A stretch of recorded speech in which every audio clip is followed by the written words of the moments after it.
Hello అండి, అందరికీ నమస్తే.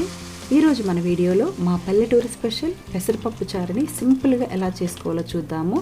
ఈ పెసరపప్పు చారు స్పెషాలిటీ ఏంటంటే మంచి రుచితో పాటు వేసవికాలంలో కానీ లేదా ఎప్పుడైనా బాగా వేడి చేసినప్పుడు కానీ లేదా జ్వరం లాంటివి వచ్చి తగ్గిన తర్వాత కానీ లేదా అరుగుదల కొంచెం తక్కువ ఉన్నప్పుడు కానీ చిన్నపిల్లల దగ్గర నుండి పెద్దవారి వరకు అందరికీ చలువ చేస్తుంది, తొందరగా అరుగుతుంది, కమ్మగా ఉంటుంది.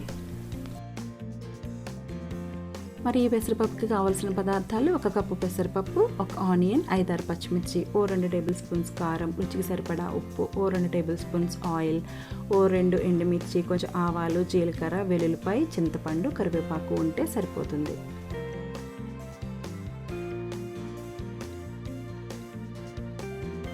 ఈ పెసరపప్పు చారుని మనం కుక్కర్లో కంటే కూడా ఇలా విడిగా చేసుకుంటే మరింత టేస్టీగా ఉంటుంది.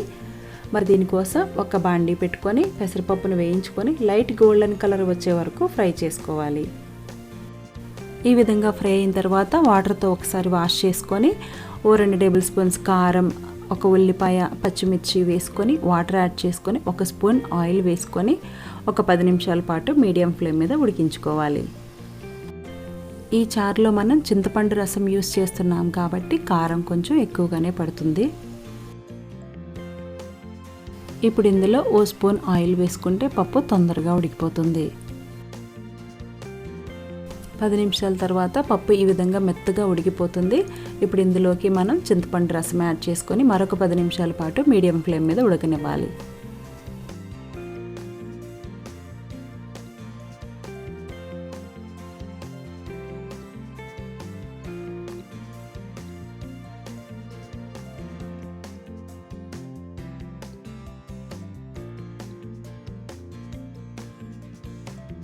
చింతపండు రసం యాడ్ చేసుకున్న తర్వాత పులుపుని అడ్జస్ట్ చేసుకుంటూ కొంచెం వాటర్ కలుపుకోవాలి.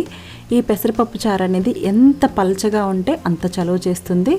తెడ్డు జారుగా ఉండాలి అంటారు, అంటే చాలా పల్చగా ఉండాలి అని అర్థం.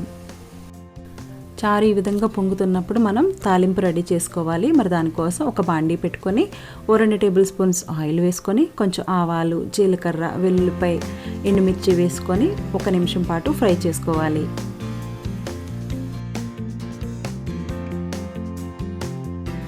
ఈ చారు తాలింపుకి వెల్లుల్లిపాయలు అనేవి కాస్త ఎక్కువ వేసుకుంటే మంచి ఫ్లేవర్ వస్తుంది. వెల్లుల్లిపాయ వేగిపోయిన తర్వాత ఉల్లిపాయ కూడా కొంచెం వేసుకొని లైట్ గోల్డెన్ కలర్ వచ్చే వరకు ఫ్రై చేసుకోవాలి. ఉల్లిపాయ కూడా వేగిపోయిన తర్వాత కరివేపాకు యాడ్ చేసుకోవాలి.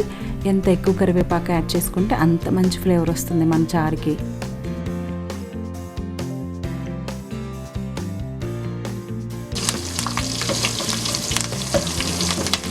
తాలింపు అంతా ఫ్రై అయిపోయింది అనుకున్నప్పుడు ఒక చిటికెడు పసుపు వేసుకుంటే మంచి కలర్ వస్తుంది చారుకి.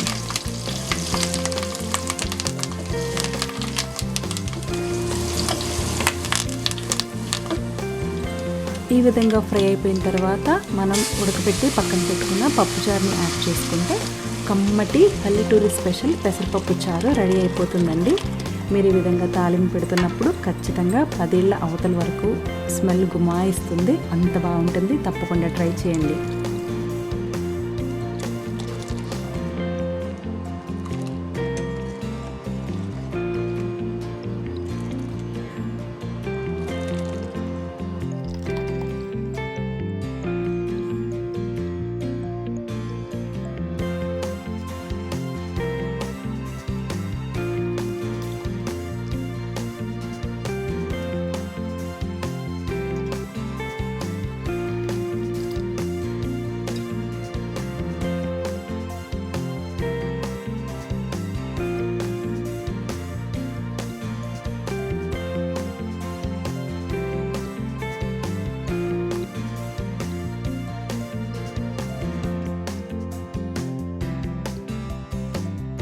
చూసారు కదండి, ఎంత సింపుల్గా మా పల్లెటూరు స్పెషల్ పెసరపప్పు చారు రెడీ అయిపోయిందో. ఎప్పుడైనా బాగా నాన్ వెజ్ తిన్న తర్వాత ఒంట్లో వేడిగా అనిపించినప్పుడు కానీ లేదా కొంచెం అరుగుదల తక్కువ అనిపించినప్పుడు కానీ తప్పకుండా ట్రై చేయండి. మీతో పాటు మీ ఫ్రెండ్స్ అండ్ ఫ్యామిలీ మెంబర్స్ అందరికీ షేర్ చేయండి. మన ఛానల్ ఎవరైనా ఫస్ట్ టైం చూస్తుంటే తప్పకుండా లైక్ చేయండి, సబ్స్క్రైబ్ చేసుకోవడం మర్చిపోవద్దు. మరొక హెల్తీ అండ్ టేస్టీ రెసిపీతో మళ్ళీ మీ ముందుకు వచ్చేస్తాను. అంతవరకు సెలవు, మరి నమస్తే.